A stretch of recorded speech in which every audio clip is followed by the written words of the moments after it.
The Department of Justice has concluded that there is reasonable cause to believe that the Minneapolis Police Department and the City of Minneapolis engaged in a pattern or practice of conduct that violates the First and Fourth Amendments of the United States Constitution. There is also reasonable cause to believe that they engage in conduct that violates Title VI of the Civil Rights Act of 1964, the Safe Streets Act, and the Americans with Disabilities Act.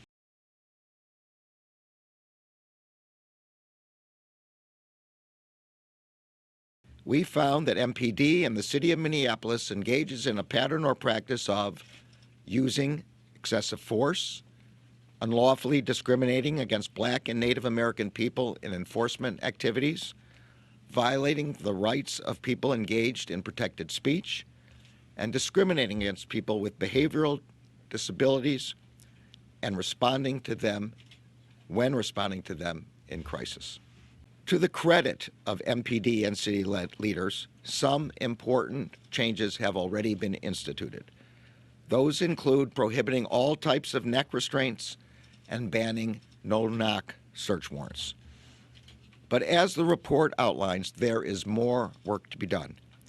The Justice Department is recommending 28 remedial measures that provide a starting framework to improve public safety, build community trust, and comply with the Constitution and federal law.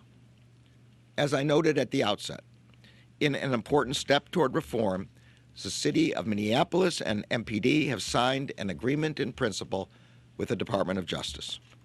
This agreement commits the City and MPD to work with the Justice Department, the community, police officers, and other stakeholders to address the problems that we have identified.